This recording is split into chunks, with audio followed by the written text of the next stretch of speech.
Hey, on today's podcast, my co-host Andrew and we interviewed Dr. Kevin Schopmeyer.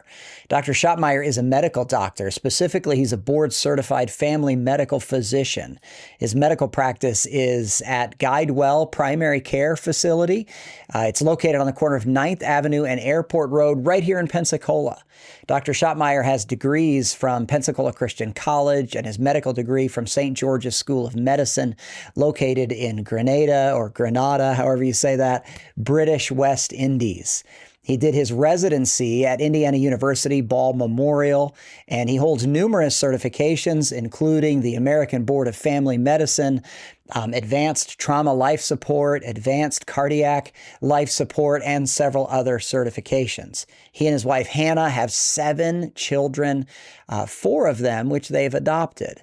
One of the primary reasons why we love Dr. Schopmeyer is that his parents and his sister, Lisa, they're all members of NorthStone Baptist Church. And Dr. Schopmeyer also has been my family's medical doctor for over 10 years. His love for the Lord and his love for others is obvious to everybody that knows him, and it shines forth in this podcast. This podcast is full of strength for your life, both physically and spiritually. So without any further explanation, here's today's podcast.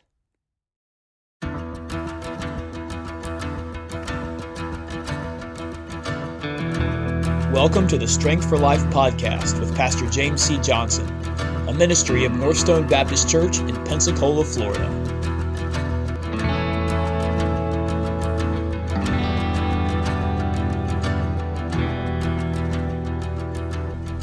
Dr. Schopmeyer, thank you so much for joining us on the Strength for Life podcast. Yeah, I'm happy to be here. So, a Christian doctor, tell us where your practice is here in Pensacola. So my practice is a pretty unique location. It is in the west end of the Florida Blue Building on 9th and Airport. Mm-hmm. It's called Guidewell Primary Care. Mm-hmm. And in that position, we're restricted to only taking Blue Cross Blue Shield insurance, okay, which is sometimes challenging for both us and for patients when jobs change and things like that. But it's also nice because it's kind of streamlines the practice, and we're able to help people very quickly, and as far as getting tests done and things like that, because we're very familiar with that one insurance. So some kind of little fun facts, I guess, for the audience sake, is that Dr. Schopmeyer is our family doctor, and you have been not just in our 8.5 years in Pensacola, but in Muncie for several years, Muncie, Indiana. Yeah. That's pretty cool. He tried running away from us, but he could not. Yeah, you and your family moved to Pensacola like maybe 6 months, maybe a year before we moved down. I think we were here about a year, yeah. Okay. And then you started knocking on my mom's door and asking for a place to stay for the weekend. And right, yes. So the suspicions rose. Right. And your mom and dad and sister are all members of our church. Yeah. So if you're a church member, the Schopmeyers, this is Lisa Schopmeyer, Lisa Burnett's brother, mm-hmm. and Lloyd and Judy's son. So yeah, you've been our doctor for like decades. Almost, let's call it a decade. Okay, yeah, so pretty awesome. And I think that you are the doctor of a few people at our church, correct? Yeah, there are several members from your church that come see me. Mm-hmm. Yeah, and of course we have a close affiliation with Pensacola Christian College. We have several adjunct professors in our congregation. You're a graduate of PCC. Didn't you do your undergraduate there? Yes, I graduated in '98 from PCC in pre-medicine. Mm-hmm. Didn't have the confidence to go on to medical school at the time. I didn't think I would maybe able to get in. So kind of took a little diversion. I got a master's in sports medicine and exercise physiology. Cool. At the United States Sports Academy just down the road in Daphne, Alabama. Okay, that's really neat. Yes, yeah. It was a good experience. And then ended up in South Florida. I was in Miami for a year doing exercise physiology, and then ended up at a Christian school in West Palm Beach, Florida, kind of chasing a young lady, but ended up there as the athletic director, athletic trainer, and she just happened to be the art teacher at the same school. Okay. And we ended up getting married there, and she said, why did you do pre-med and never go to medical school? And I said, well, I just didn't think I could make it. Mm-hmm. She said, well, do you still want to be a doctor? And I said, yeah. Yeah. And she said, well, then you're going to be a doctor. So she really spurred me on, gave me a lot of confidence, and She paid for me to do a review class, and she was just really kind of a big encouragement in my life to convince me that if I wanted something bad enough, I could do it. And that's how it turned out. That's awesome. Tell us about your med school training. You went overseas for that. So I went to St. George's University in Grenada. It's in the British West Indies, about 90 miles off the coast of Venezuela. It's an independent country. In 1983, the Cubans took over, and the chancellor of the medical school there petitioned Congress to come in and invade. So the U.S. liberated Grenada from the Cubans in 1983. And the school has just grown and thrived there, and it is an excellent school. If it was put into the U.S. school, medical school system, it'd probably be in the top 50%. So it's a pretty legit school, and it was a beautiful place to study, and definitely gave me more than I could learn. Sure. They call medical school, they say it's like drinking from a fire hose. Oh, right.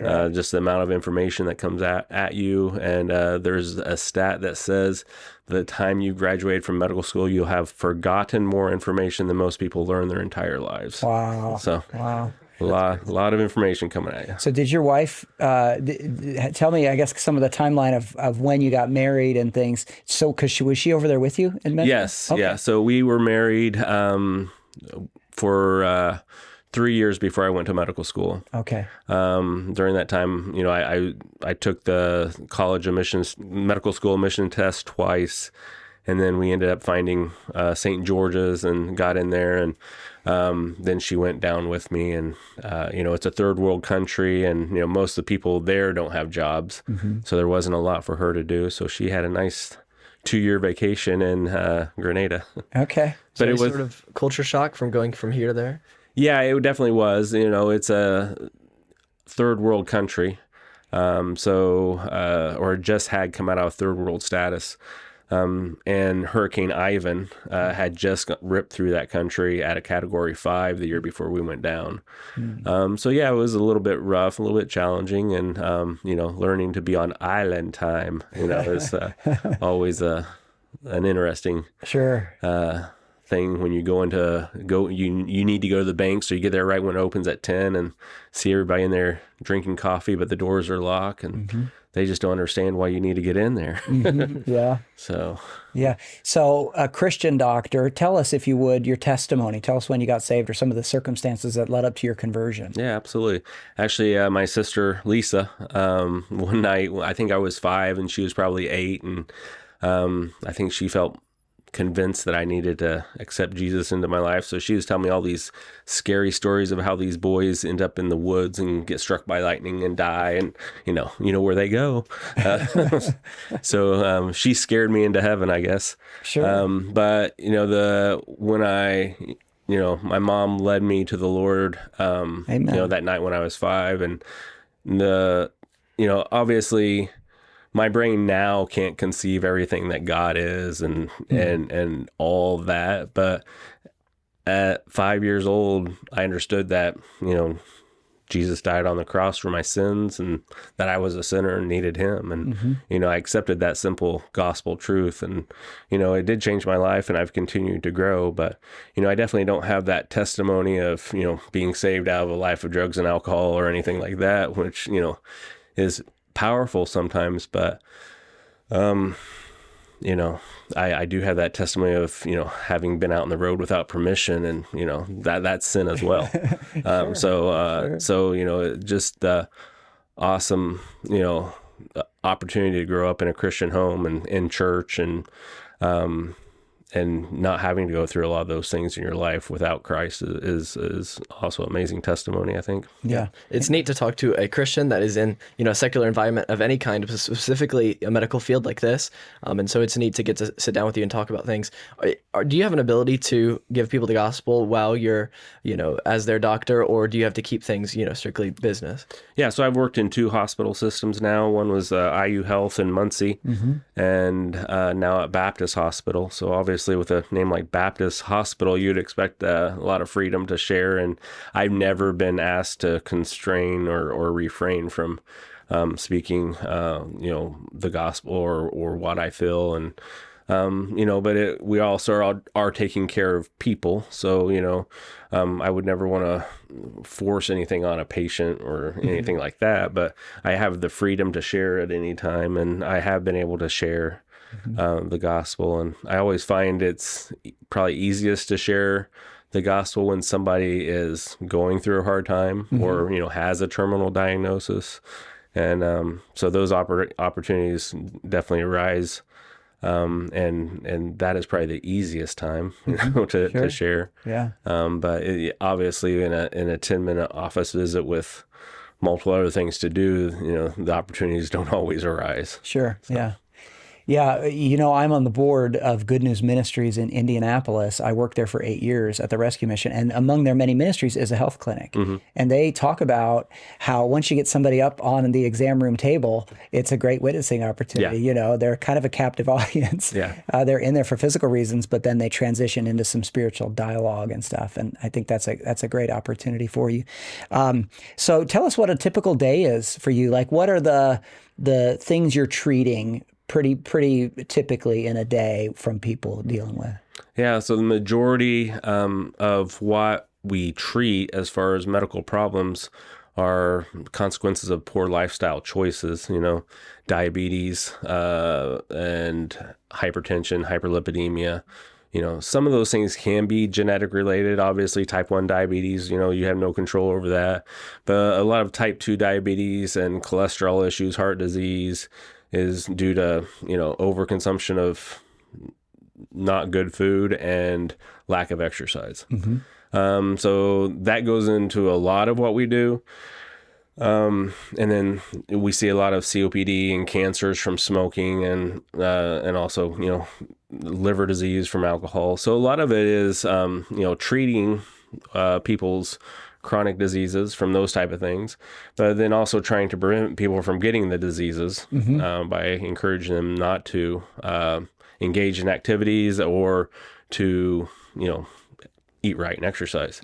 So it's a kind of a variety of, things, taking care of everybody from cancer to, just trying to get kids and adolescents to develop good habits to keep them out of medical issues.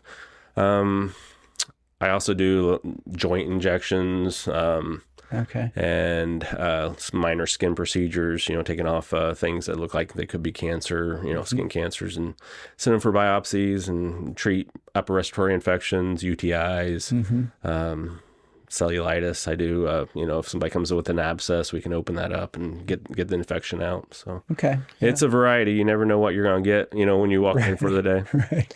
Yeah. So when people have those physical ailments, they come to you. So where do you go when you have similar things in your own life? Yeah. Who's your doctor? Yeah. So always looking for that one. I've had doctors and they've retired. Okay. So generally, I have a couple nurse practitioners that I work with, and if I need something, I I'll go to one of them. So you can kind of self-diagnose and then, or they can treat you a little bit. Yes. Yeah. Okay. So if it's just like an antibiotic, if I feel like I need a Z-Pack for a sinus infection, or if I would test positive for strep throat at the office, I don't mind calling something like that in for myself or having one of the MAs called in. But anything, beyond that, I would want to have, somebody else call that in for me. You and I maybe have talked about this before. I don't remember specifically, but have you heard a distinction made between what some people call healthcare and sick care? Have you heard that? Yeah. So like the way that they say it is that you're viewed as a healthcare professional, but primarily it sounds like what you do in a day is sick care, where people come to you because they're sick, and that healthcare is really up to what I do at home as far as food choices or exercise. Like healthcare is up to the patient primarily, and you're kind of the coach. Like, this is what healthcare looks like. Now you need to go do it. What do you think about kind of the balance between sick care and healthcare, and is that a reasonable way to define all that? Yeah, absolutely. So we do wellness exams every hour. And so we try to get people in. I say, come see me when you're well, and I'll try to keep you that way. Sure. So that's a big emphasis at our practice, and is that we get people in for those wellness exams, catch things early, through screening, through routine lab work. We can catch things before they become problematic, and and again, encourage them towards healthy lifestyle habits. And then when things do arise, and we switch into a second phase of trying to mitigate those things from becoming worse, or correcting them if we can. Here's more of an open-ended question, but what do you think is the most difficult part of your job? Is it like bearing bad news to somebody that has a terminal diagnosis, or maybe a situation that you don't know how to encounter? You're like, where do I go next? What's the most difficult part of your job, you think? Computers. Oh, really? Yeah. Absolutely. So That's the most difficult part of my job too. All this technology, what a headache, man. I mean, it's just the documentation, and right now we do it with computers, and we do it with programs that are nowhere close to what they should be or could be. Yeah. So, I've always said, I see 40 patients in a day on average. If I didn't have to do the computer, I could probably see 60 or 80. Wow. It's just so fast because the knowledge is there, and I can bring that up fast. I can get to good diagnoses fast. It's the majority of what I do is document. I'm document all day long, and ordering, click. Anybody that's been to a doctor recently, they see these things.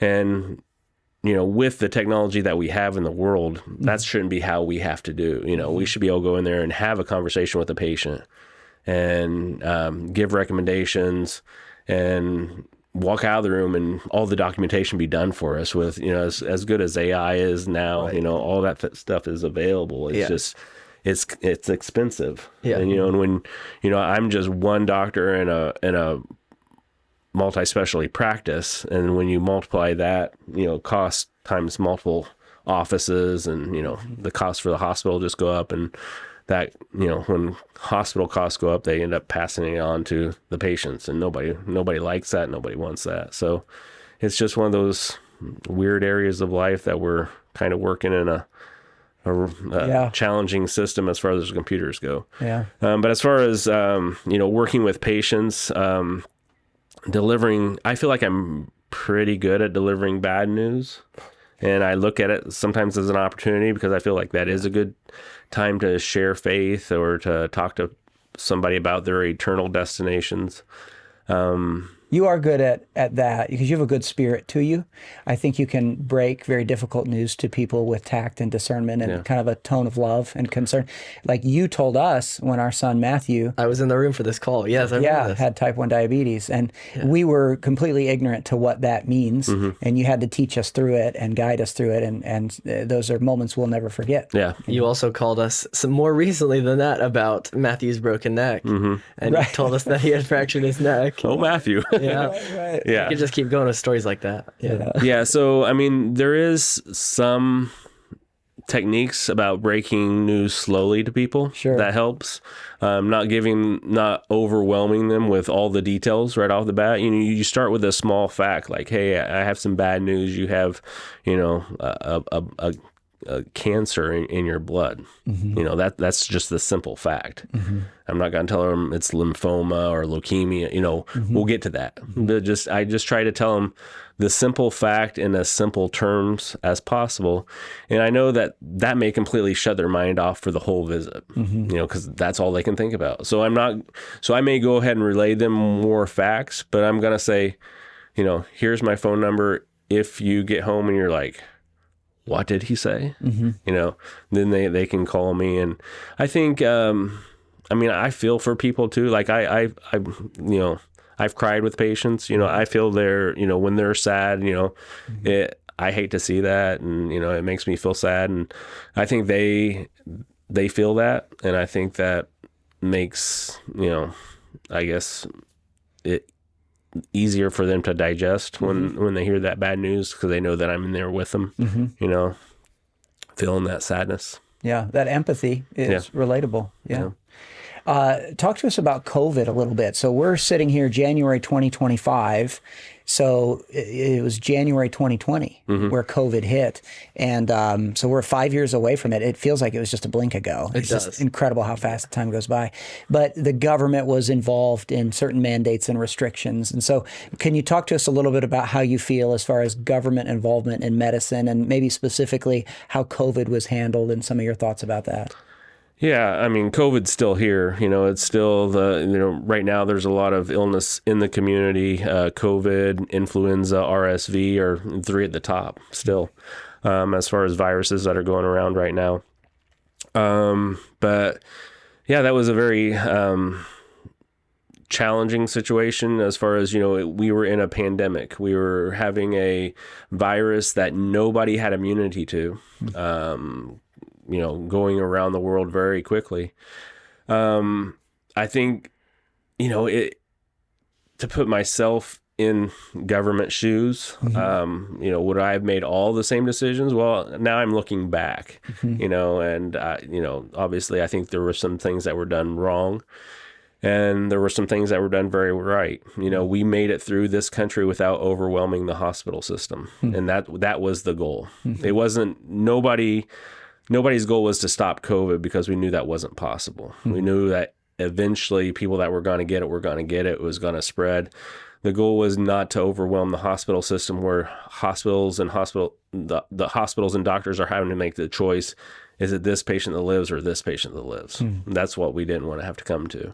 And I think fairly successfully, outside of a few small pockets, I think that's what happened. So I think that's very good. I think we weathered that storm fairly well. I think the medical community and the government lost a lot of faith during that time too.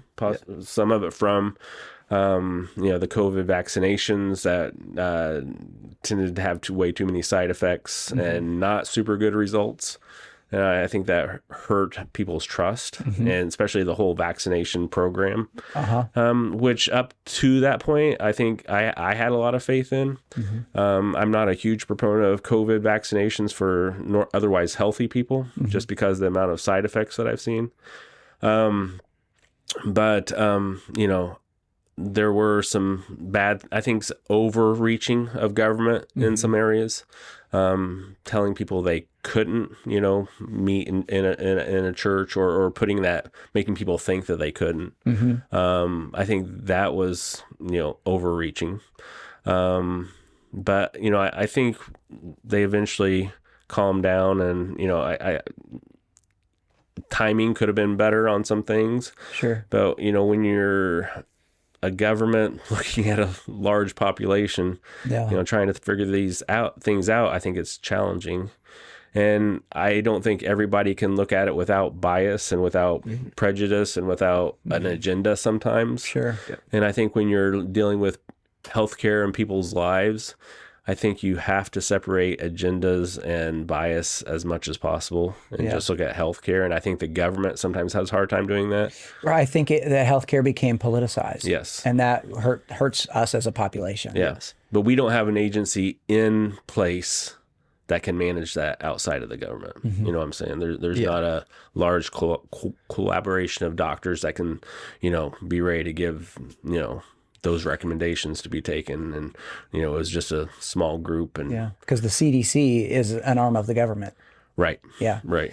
And doctors were split on, just Still like they are split. politically. They're split, still split on COVID. So talking about COVID, like you mentioned, the government lost a lot of trust and faith, and I think that's definitely the case. But I think the reason why is because, part of the reason why is because the government said, hey, here are the steps to helping stop the spread of COVID, like wear a mask and get the vaccine, and they kept rolling out boosters. So like what authority does the government have to say, take this vaccine, it works? We had COVID start in January or something, and then we had vaccines rolling out just months later. So it's like, how do they come about? Like, how do vaccines work where we know that they work just months after that? And how do they have the authority to say, take this, it works? And we're like on the 14th booster or whatever we're on right now. I think it feels like it hasn't been as efficient as it could have been. Yeah, well, vaccines are obviously there's different types of vaccines. They work in different ways. But basically what a vaccine is supposed to do is it's supposed to, if you think about an army, a vaccine is supposed to be kind of like the scout. The scout says, hey, the enemy's coming and this is what it looks like. Let's be ready so we can identify and attack. That's what it does for the vaccine does for your immune system. It's supposed to alert the immune system that this is what the coming illness looks like. And so the body's armies are ready to go attack. So if I take a flu shot, I may still get the flu, but I should be able to handle it much better because my body is ready to go. And it may prevent me, I may be able to fight that virus off even before I get symptoms. But what I've experienced with the COVID vaccination is that people get all their boosters, still get COVID just as bad as everybody else. And I've had some friends actually, you shouldn't know people that have had bad side effects to a vaccination. It should be very, I heard a story about somebody from a friend who knew a friend who, who heard a story. It should be that type of deal with vaccines. They shouldn't be causing problems. Yes, they do. I mean, all vaccines have had adverse side effects, but they've been low incidence enough that we've always been able to say, hey, the risk of taking this is much better than, or is the risk is taking this is much lower than. Yeah. I'm not saying that right. I understand what you're saying. The benefit of taking is much greater than the risk. Yeah. That's what it should be. Much, much greater with the vaccination. With the COVID vaccinations, we know people that had we all know people that had side effects and somewhat major side effects. And I had a friend who could have died from it, otherwise healthy. Yeah. And to me, that's just not a good situation. Should we have COVID vaccination? Yes, but it should be better. It shouldn't be something that's causing side effects for otherwise healthy people on the scale that it is. So in my opinion. What are these boosters? Because they keep coming out with different boosters. What are boosters itself, and are they being effective? Yeah, so generally a booster is saying that you've already had a vaccination, and the booster is either a tweak or it's something that you need. Let's say tetanus. So tetanus is a standard vaccination that has a booster at 5 years. If you get stuck by a rusty nail or something like that. So you have your tetanus, and that sensitizes you to, fight off that infection. But if you get a contaminated puncture wound, after the 5 year mark, they'll give you a booster to kind of ramp you back up, ramp up your immune system. So that's what a booster is doing, is ramping up the immune system again. Okay. Because we have COVID had so many variants, like over 50 some variants that I can remember. They keep coming out with boosters as those are rolling around. So why COVID's not a big deal right now is because we don't have variants that are in the community that are super pathological, like the first 4 or 5 were. The COVID variants that got the Greek letter alphabets, alpha and beta and delta, those were the really bad ones. And now they just have like a 5-digit number system or something like that for all these other variants that are rolling through that are still contagious. They're still causing people to be ill, but they're not sending people to the hospital as much. So not that long ago, just a couple weeks ago, that Luigi Mangione shot the CEO of United Healthcare. Cold blood in the streets of New York City. And I guess he was indignant over the healthcare system and the way he was treated. I guess he had some kind of back issue, and it was rejected as a claim. I don't know if you're familiar with some of the details of that story, but give us some of your thoughts on the healthcare system in general in the United States right now. Yeah, so our healthcare system is, we have almost 2 separate healthcare systems in some ways. We have a healthcare system, as far as the insurance goes, part of it's based on capitalism, and the other side is the government. So Medicare, Medicaid, is run by the government.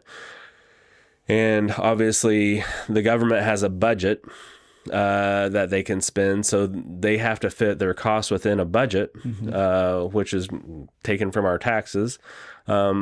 So there is a finite amount of monies to spend. some of their programs are excessive and wasteful, where people can get whatever they want, whenever they want. Mm-hmm. And some of their programs are restrictive and people can't get the services they want. So it's a variety of issues. So none of it is perfect. And then you have the private insurance segment that is based on capitalism. So you have people at the top of those systems who are getting very wealthy, but sometimes those monies are, people paying premiums, and then the insurance companies are paying out.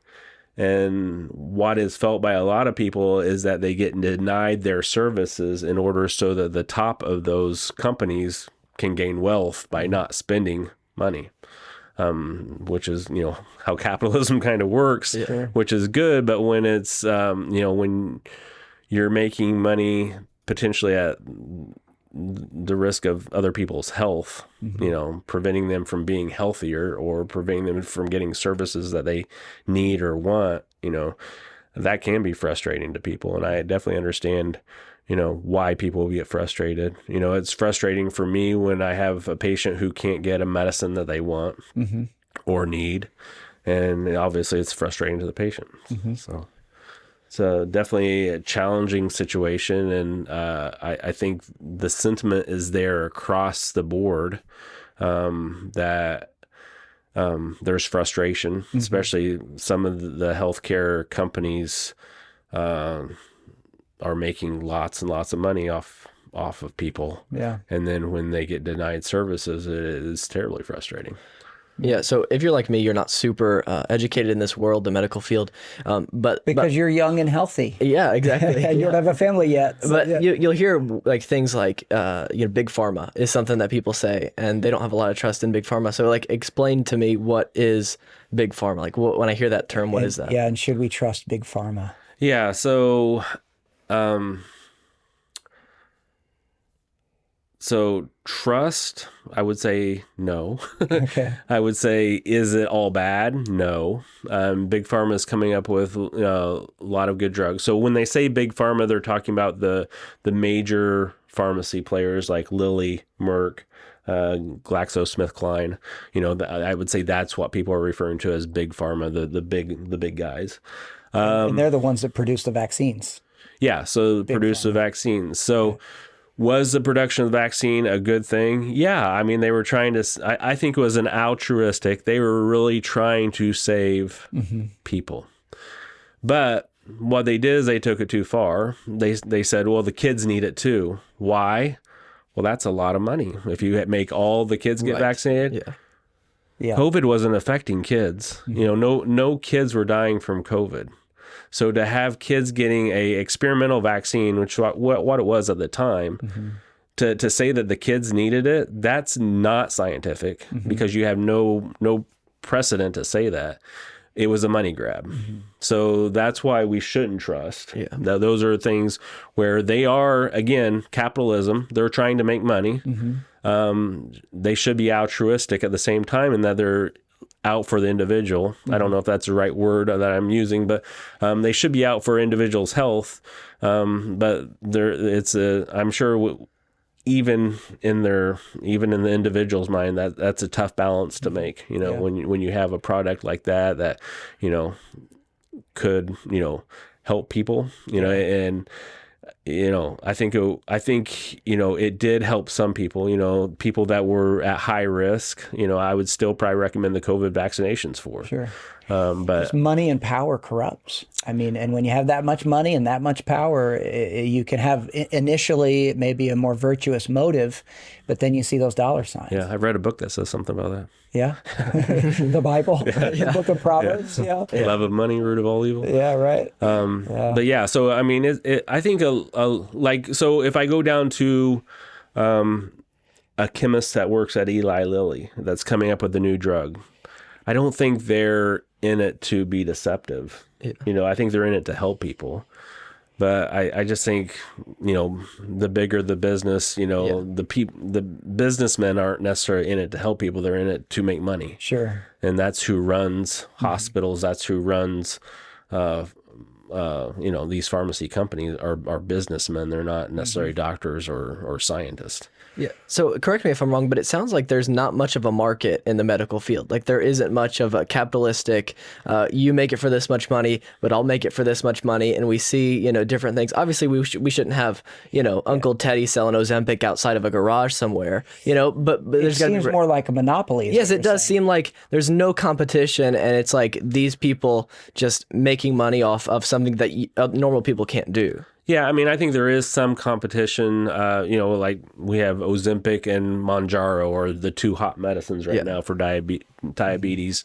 They're the GLP-1s. So there is that type of competition. And there are some local pharmacies who can make these medicines, for a cost too. Mom and pop pharmacies. Yeah, we like those. They're called compounding pharmacies. Right. So there is some of that type of competition, and there is some availability for those smaller companies to be involved. But it's just one of those things where the big companies, the bottom line's the bottom line, and that's profit. And that's a challenging thing when you're looking at, when I'm thinking about, my parents' healthcare or my family's healthcare, do I want people profiting off their healthcare? Yeah. And I don't think anybody feels good about that, but it's just kind of the system that we're in. And it does drive, it drives new cures. The profit margin does drive new cures because these big companies are trying to always come out with something better. So they can get the jump on the other company. And so, in your mind, is capitalism a good system as opposed to socialism? Like Canada has really went socialistic with their... We're talking about the 51st state now, be careful. The 50% with their medicine, they're very socialistic, and we're heading that way. I mean, is capitalism the right path in your mind? Yeah, I mean, I do believe it's most likely coming. I don't think, I just think when you look around the world, and we're kind of the one of the few, capitalistic... The way we do medicine is kind of a standalone system. And we're kind of touted as not doing well as far as per capita and how much we spend. But I also, when Canadians need, an operation, they're coming across the border to get it a lot of times. Sure, yeah.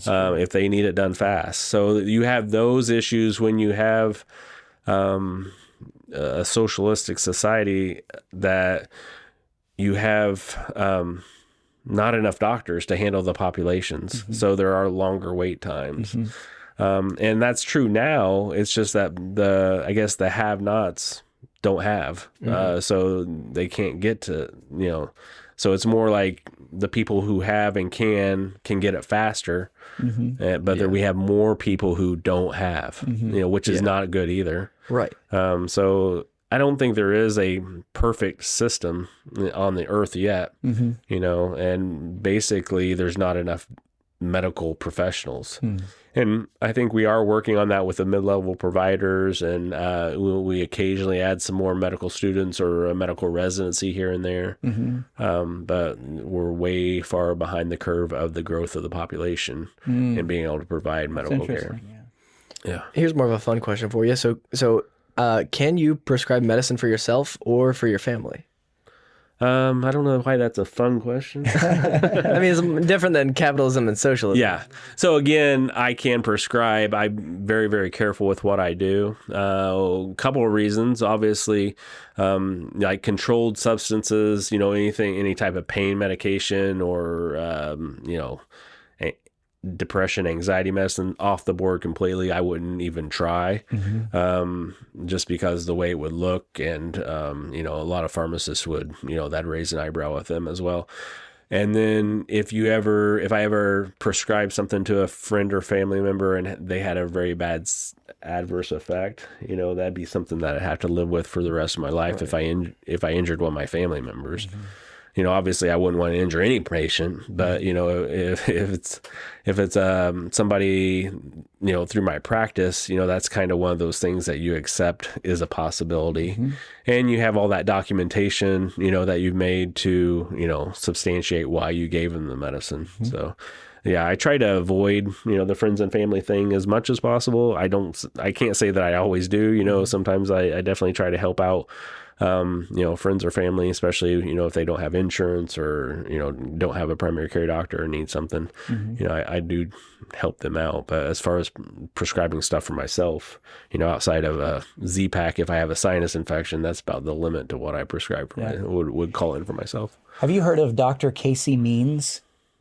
No. Okay, so she is, I guess, graduated top of her class, Stanford University, and was a surgeon for a while, so a pretty high-level human being, and now has been in all the big podcast venues over the last year or two, basically talking about how big pharma is trying to keep you unhealthy, and she makes quite a case. It's very interesting. So like Tucker Carlson and some of these people have interviewed her.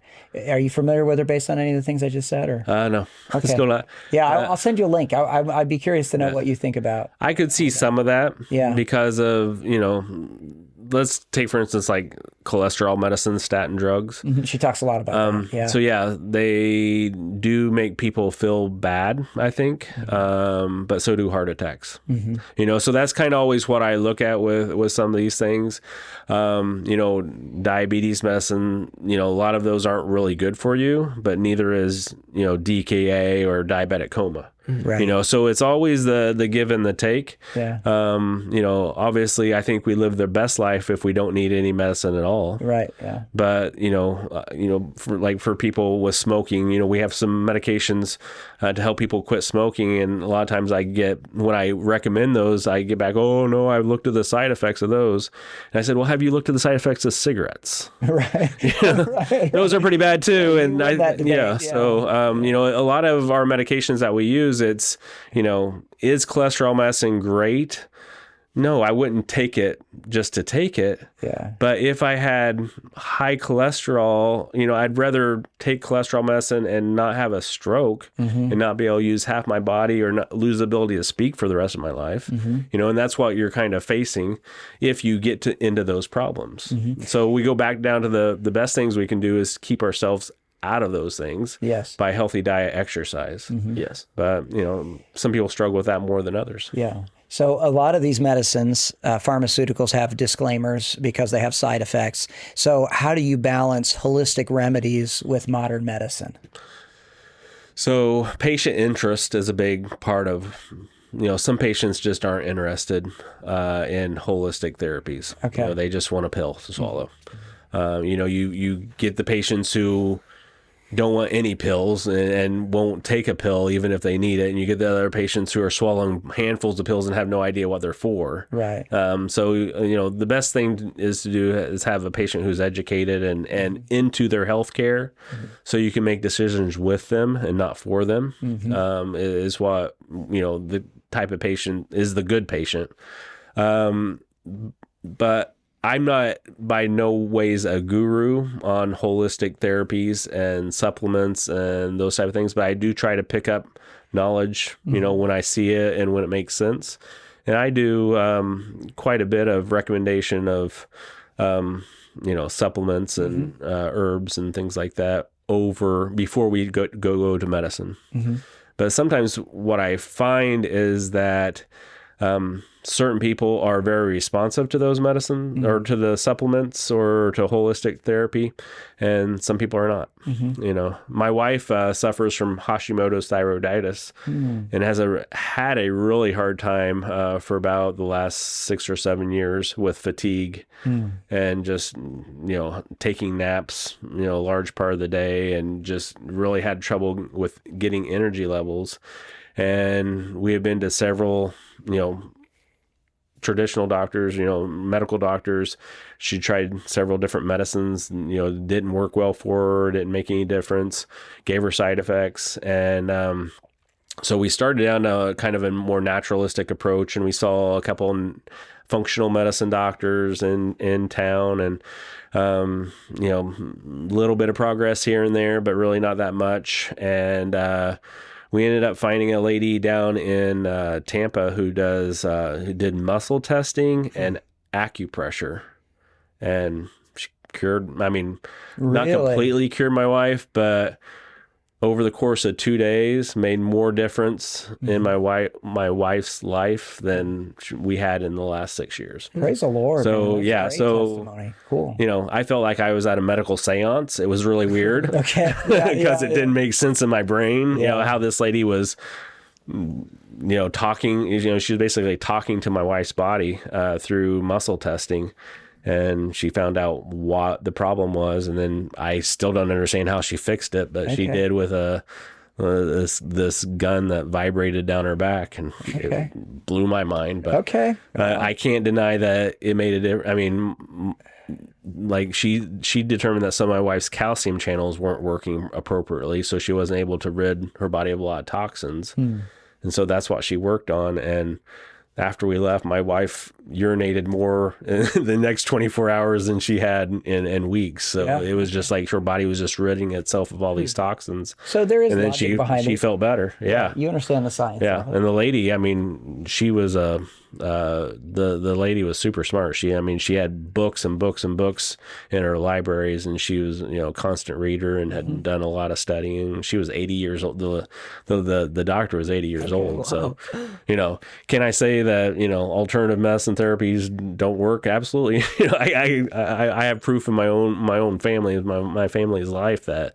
you know, those things do work. Do they work for everybody? You know, I don't think there's any one branch of medicine that is perfect. Sure. You know, nothing can do everything. Patient interest. That's a good way to say it. But yeah, so if I have patients who are interested, I'll definitely, you know, do that. You know, like for sleep aids or you know, things like that, I start with over-the-counter supplements, you know, and try to get them to use all those, and sleep hygiene, and we work through all that before we get into the medical side of it, because, you know, the less medicines, you know, you have in your cabinet, the better, you know, because, you know, everything carries a side effect. Yeah. So what would you say, there is a trend to move away from traditional medicine and go into some of these other things that you were mentioning. So what would you say to somebody who is totally like distrusts the professional medical field and is going at solving some of these medical issues other ways? What would you say to those people? Because it is trending that way, at least what I've seen.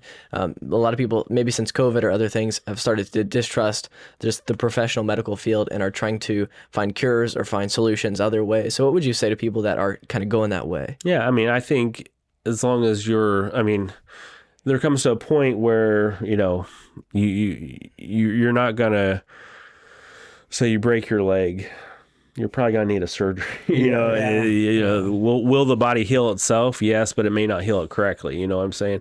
So we've come such a long way in medicine that to just completely ignore all this stuff, all these, you know, the power of, you know, modern medicine would be crazy. But, you know, if I had acid reflux, I would look for every way to cure it before I took a medicine. Yeah. You know, I don't think there's any problem with that. I like to hear you say that. I would definitely be that way. Yeah. But if I had cancer, I may avail myself of but I'm listening to my oncologist, you know, so I guess it depends on the severity of the illness that I have. You know, if I had type 1 diabetes, I'm not going to not take insulin. Would I look for every opportunity I have to cure it otherwise? Yes. Yeah. But I'm not going to, you know, end up in the hospital in coma because I don't want to do traditional. So I think it's a balancing act, and I think it's keeping an open mind. And I think anytime you say, I'm not going to accept that knowledge that the rest of the world accepts, I think that's not a good way to go. It's hubris. Yes. Yeah. That's a balanced answer. I like that answer. Yeah. So yeah, I think but I definitely believe that there are other medical, you know, like Eastern medicine. I think there are some good things in that. Do I think it's perfect? No. The lady that my wife saw, she had studied Eastern medicine and German medicine. You know, obviously she had techniques that worked. You know, there's Indian, the continent of, or the country of India has done a lot of medical Ayurvedic medicine. So there's a lot of knowledge out there in the world that, American medicine doesn't have, you know, that we don't use. So I just think to ignore or downplay any type of knowledge in medicine is not a good way to go. What do you think about the MAHA movement, the Make America Healthy Again movement, led by RFK Jr.? Yeah, I mean, I'm all for making people healthier. I support that. I don't know everything that he's about, but I definitely know that what we find on the grocery shelves is killing people. There are a lot of bad things in that we're consuming that need to be changed. Cheez-Its, Pop-Tarts, right? Processed foods is what I'm talking about. I have had M&Ms today. Yeah, I've been talking about this since residency. We were trying to come up with solutions.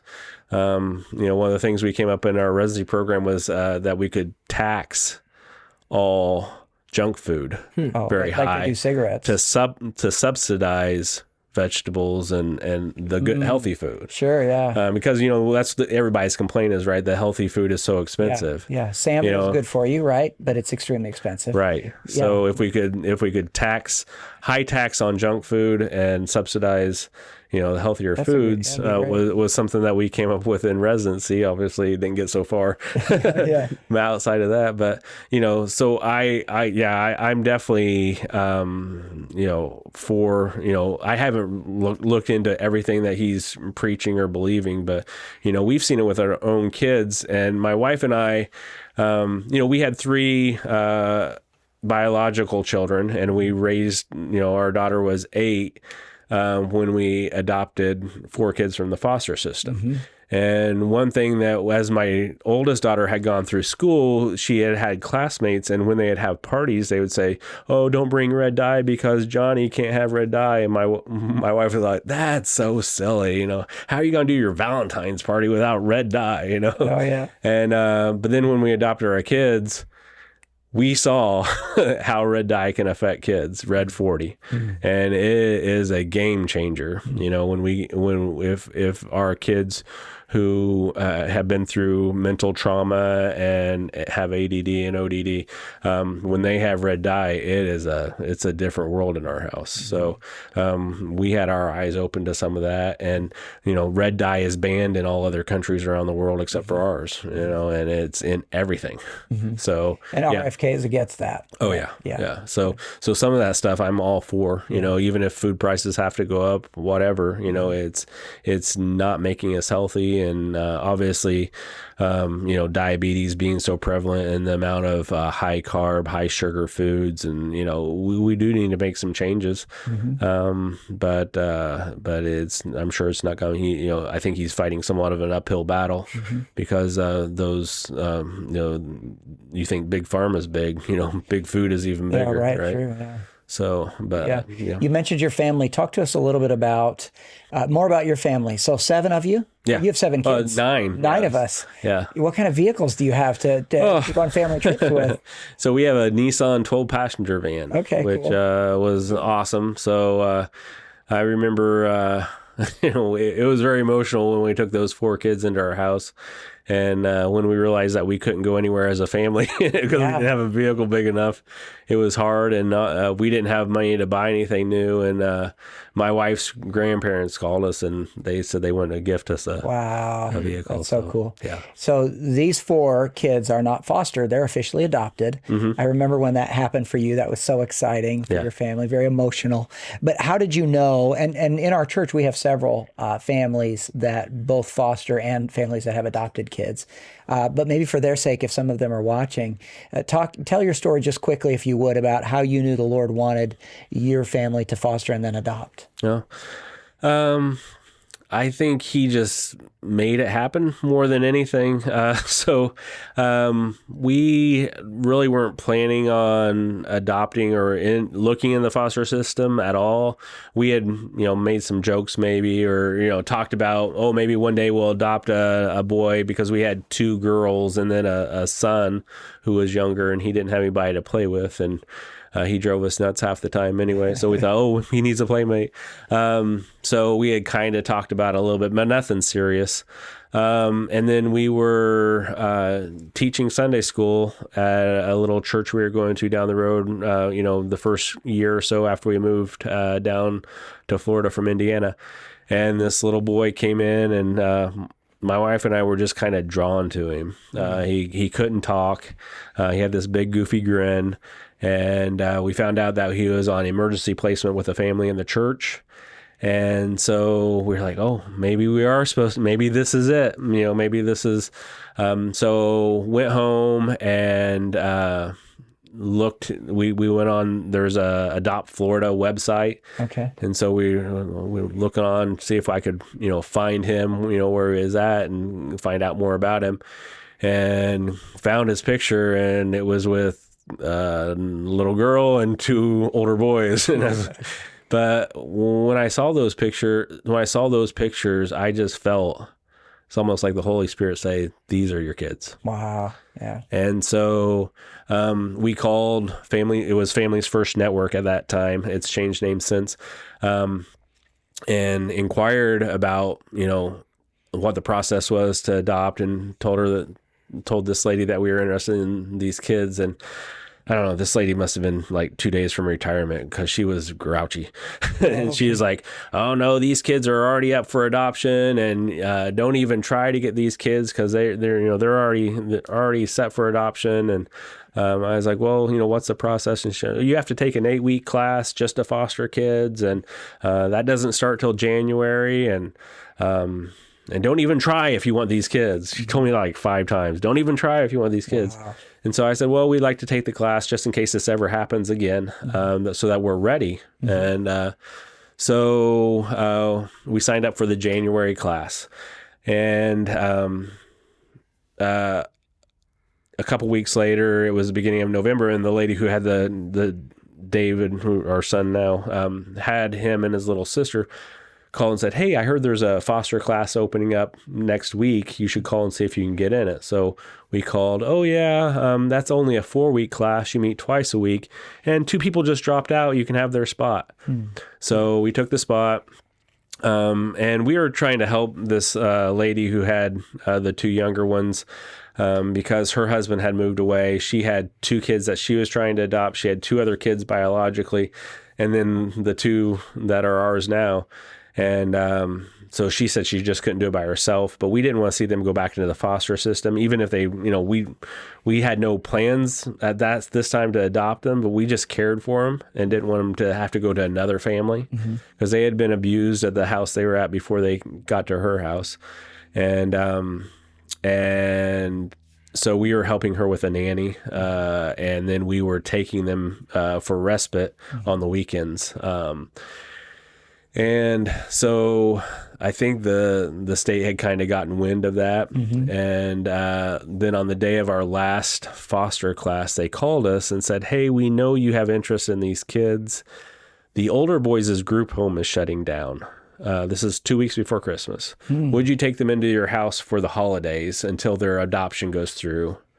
It'd just be a couple weeks. And we said, yeah, we can do anything for a couple weeks.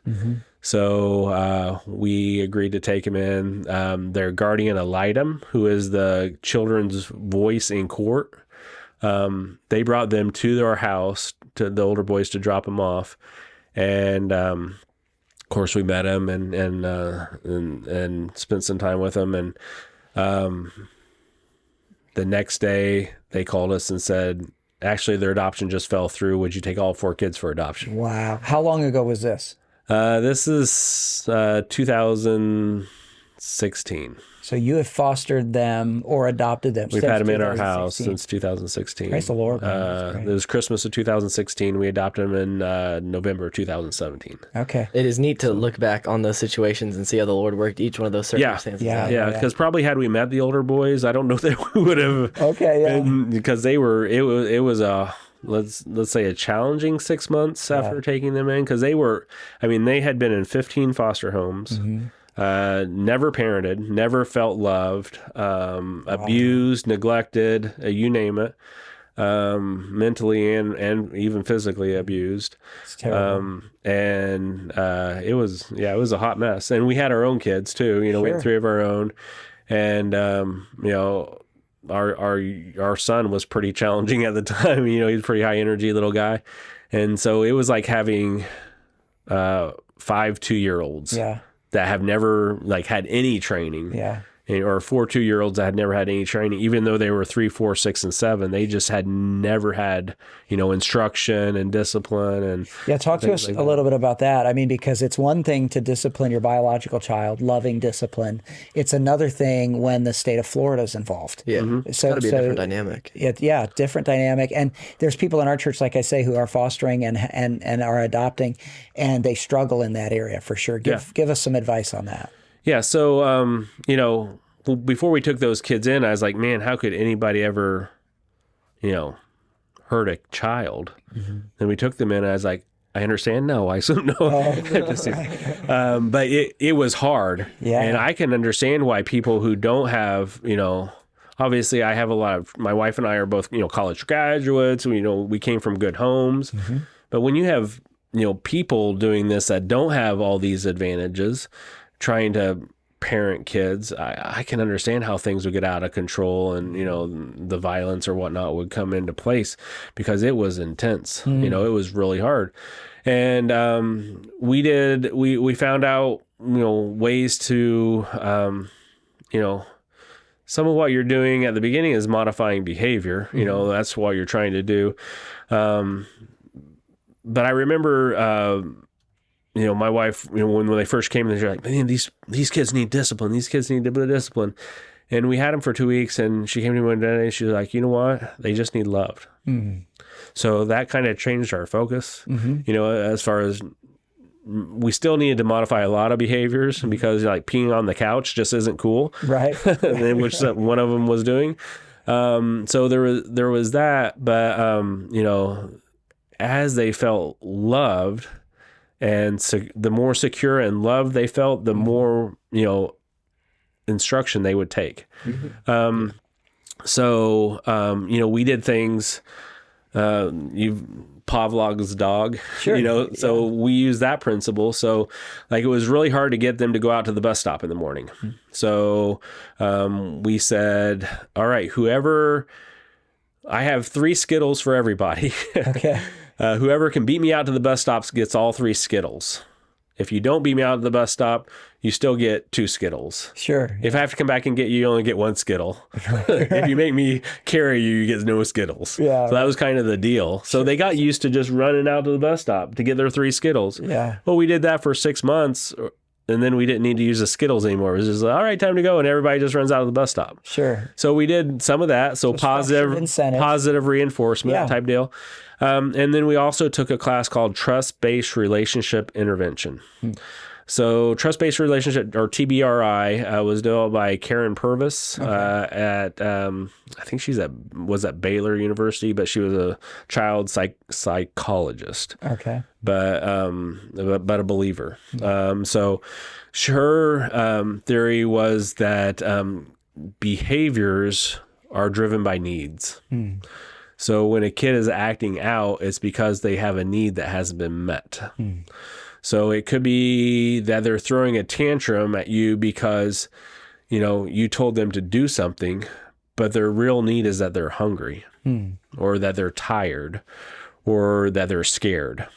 So trying to look at, the basic need, starting off with those basic needs, tired, thirsty, tired, hungry, scared, frightened, where are you on that, range, and trying to, correct that, so we did feed them a lot at the beginning, because we realized too, when their blood sugars would drop, their behaviors would get worse. Interesting. So we started, we had fruits and vegetables always available. We just laid them out on the counter, always available. And then there was also a control issue, because they had so many times gone to school on a day and went home on a different bus to a different house, not knowing anything, just really? removed from everything that they knew. Maybe with their siblings, maybe not with their siblings. Oh, I see, so that was always scary for them. And so there was a lot of fear all the time that makes sense. We're not coming back here. Insecurity. Yeah.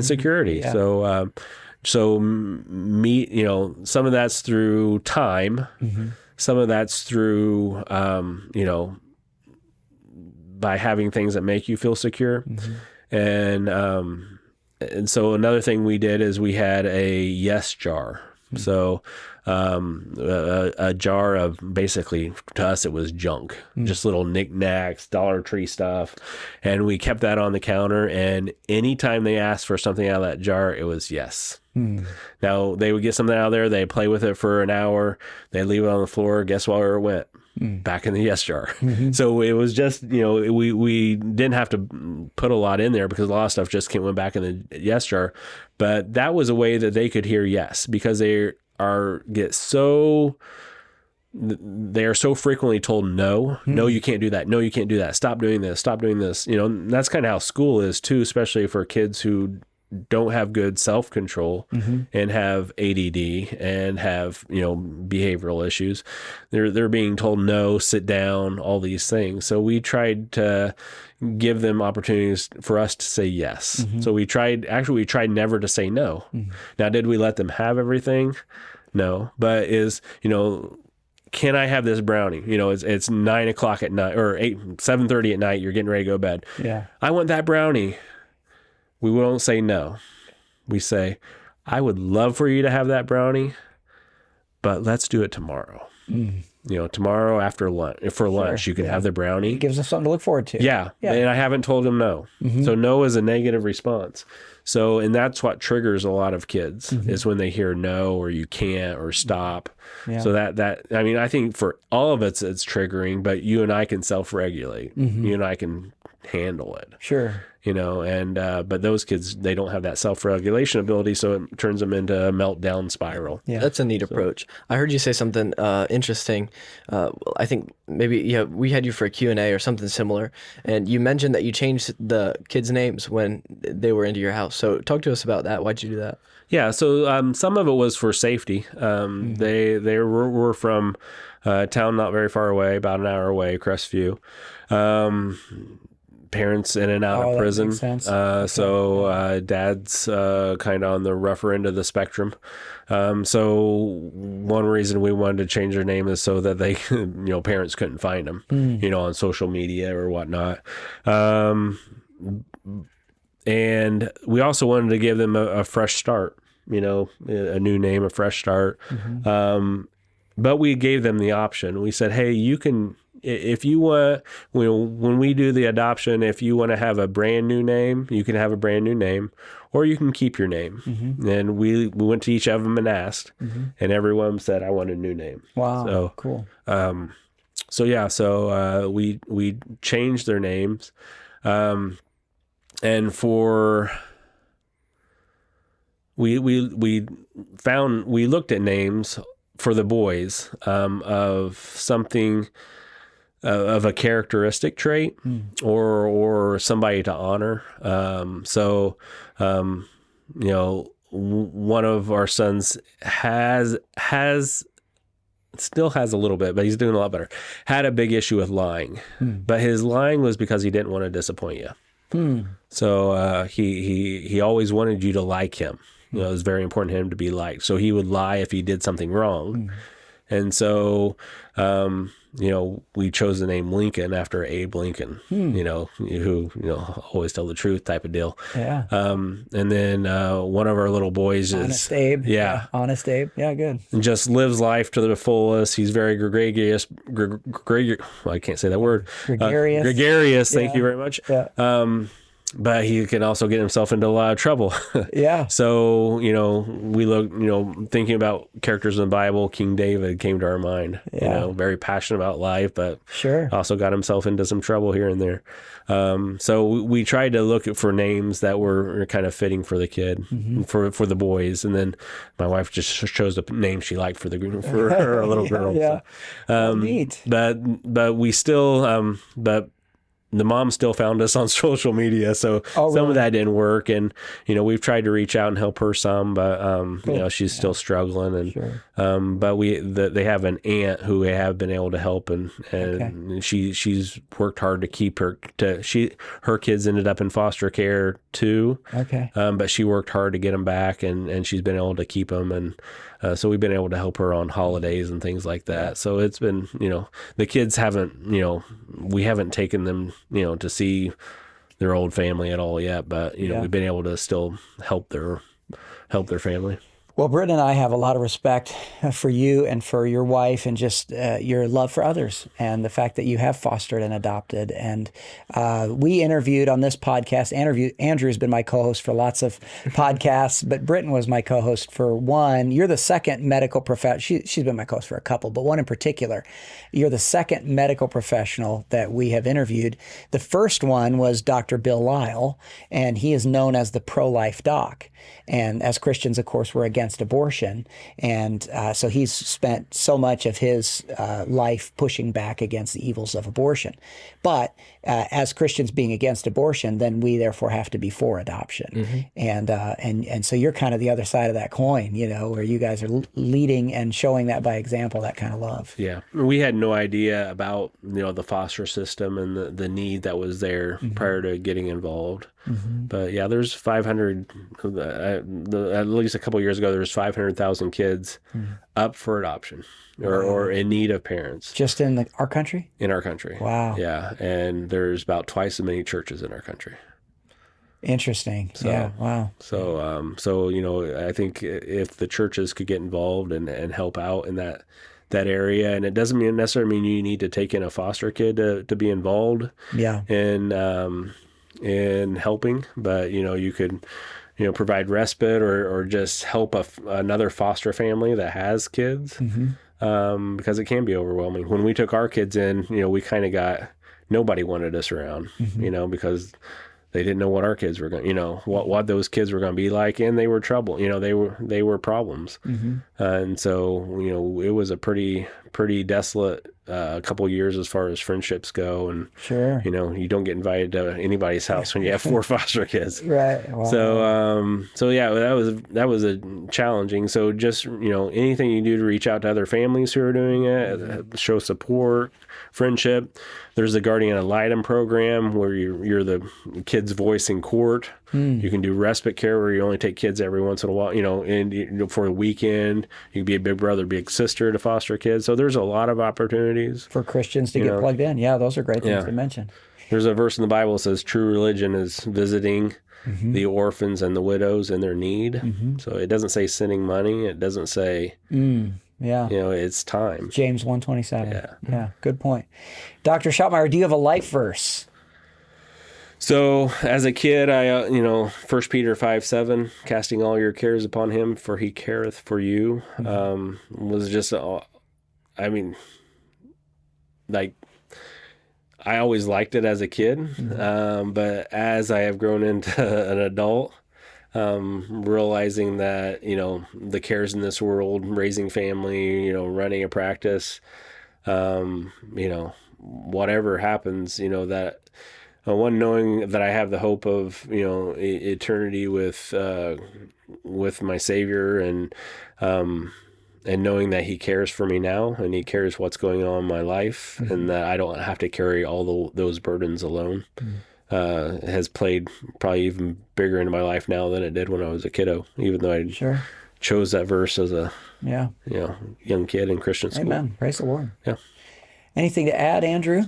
Nope, that was a fun pod. I appreciate you all. That's a lot of fun, Dr. Schopmeyer. Thank you. As I said, Britton and I love and respect you and Hannah very much, and just your family. I'm privileged to be Lloyd and Judy and Lisa's pastor, so I appreciate your friendship over the years. My mom always said I had a face for radio, so I don't know how I'll do on podcast. This has been great. So thank you so much for taking time to join us. And thank you all for joining us on the Strength for Life podcast. Hey, if I can serve you as a pastor, you can communicate directly to me via email. My email address is pastor@northstonebaptist.org. And this has been Strength for Life. We recognize that God is our refuge and he is our strength. He is a very present help in trouble. And so please let me know if I can serve you. I'd sure be happy to do that. All right. God bless you, and thanks for joining us.